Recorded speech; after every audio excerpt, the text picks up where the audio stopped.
mujj ba sabab coow li fi nekk nii moom ubale Sénégal actuellement. ñu koy waxtaanee moom jigéen a ko def jigéen.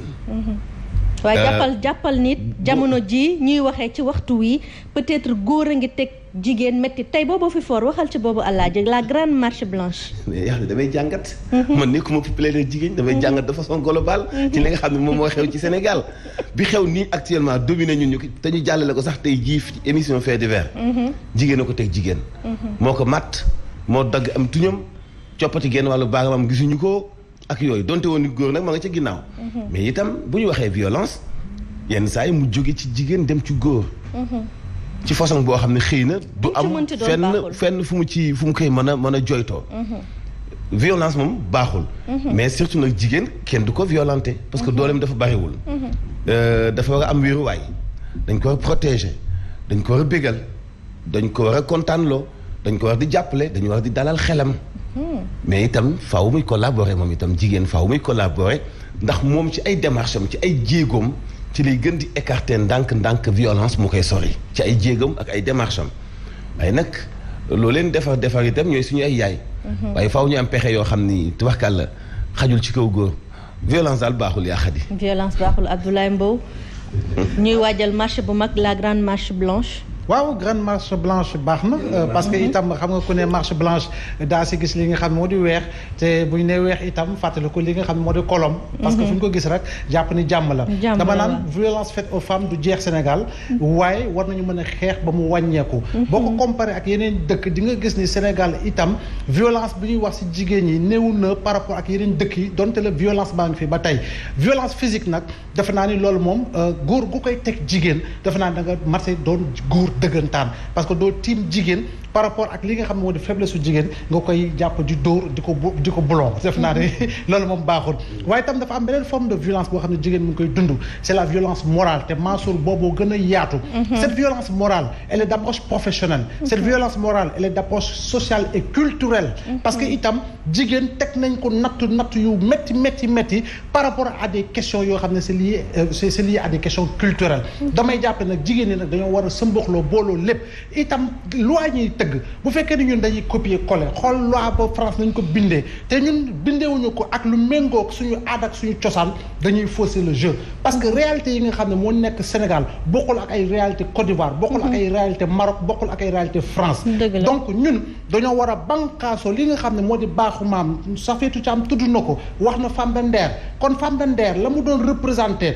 comme valeur si wàllu jigéen est-ce que jigéen bi tey mi ngi koy dundee noonu mi ngi koy doxalee noonu l'affirmation de la femme d'accord dañ si waaye itam jigéen ji maasu baax na muy banqaasoo gannaaw aada ak cosaan li nga xam ne moo di diine xool naka la war a mën a doxalee ci digganteem ak góor dafa naan loolu itam dina participer ñu gën a amoindrir le choc des violences multiformes boo xam ne dañ koy teg jigéen ñi.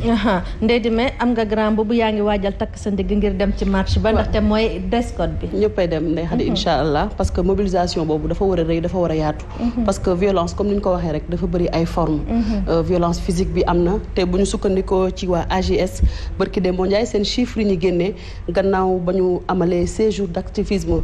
contre les violences faites aux femmes wax nañu ni 1200 femmes sont violentées en 2021. donc mu nekk ay chiffres yoo xamante ne ni yu tax nit ñi war a tiit la joxe nañ nag ay recommandations bi ci gën a fës bokk na ci dossier judiciaire yi nañ koy topp ba mu sës jigéen bu ko góor tegee fitna moo xam lu mu mënti doon na ko yóbbu ci yoon itam baral jéego yi def liggéey bi su ko defee ki ko def métier yooyu itam ñu daan ko violence morale bi itam Ndeye Khady bari na da ngay gis jigéen bu nekk ci kër di sëy loxoom jotul ginnaawam comme jëkkëram et cetera yooyu yëpp ay xeetu violence yoo xam ne Ndeye Khady bu ñu ko négliger jigéen nekk ci famille bu mag peut-être que mu am benn disparité bu grave bu fa nekk donc ñu lay fitnaal di la xoñañal ki sa bërëbu liggéeykaay aussi tamit pareil Ndeye Khady nga nekk jigéen même góor ñu lay def yoo xamante ne nii dafay dem ba day wàññi sa productivité donc yu yenn xeetu violence yëpp tey ñëpp ñoo ci war a jàpp ñëpp ñoo ko war a xeex te ministre de la femme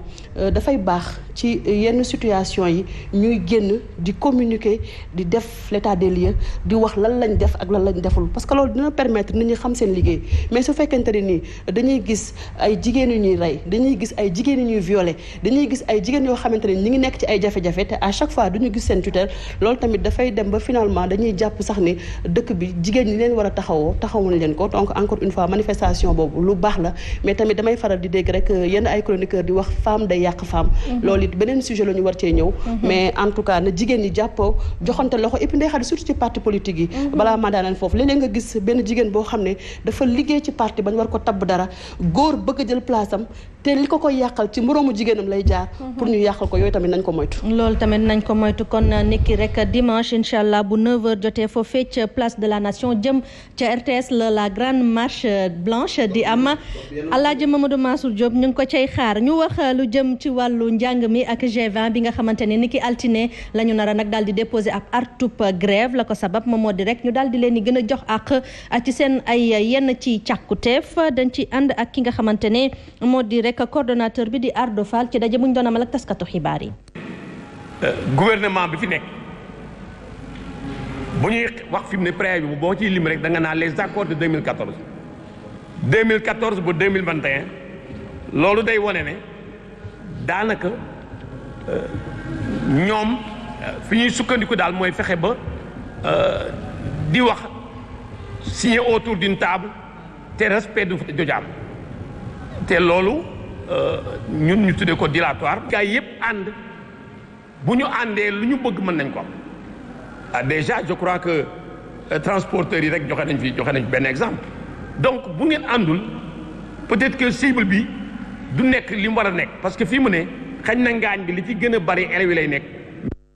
ñu wax itam ñi nga xamante ne ñoom ñoo di union nationale lu waajuru ndongo yi ak étudiants yi ñoom daal dinañu nag ànd ak jaaxle ba tax ñuy artu ci situation bi nga xam ne moom la ñu nemmeeku ci école bi ci ay grève niki noonu ci université yi ba tax na ñu ngi sàkku nag ci ñi nga xam ne ñoom ñoo di autorités yi ñu daal di ci rek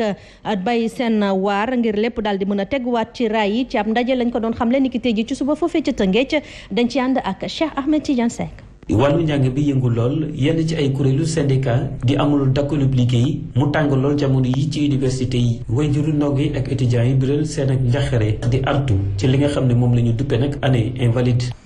ba tax na waxtu wi ñuy wax nii fi mu ne nii grève totale moom moo am ba paralyser daanaka enseignement moyen bi rax ci jolli école yi gën a kawe ñu koy université depuis mois de juillet am na ay jafe-jafe yu amoon ca université Bambey. ay épreuves yu ñu doon def ba coow am fa léegi bañ ko waree bëgg a def. amalum ndaje fii ci Tëngéej bureau booy dogal ci kuréel bi di UNAPES di joxoñ mbaaraam jëmale ci kilifay nguur gi membre yi di mettitlu tekkaral ga ñu nemmeeku ca loolu nga xam ne moom la ñu duppee monitoring. du lenn lu dul fanweeri fan ci weeru avril 2018 ñu ne dañuy ñetti weer yi jot dinañu toog.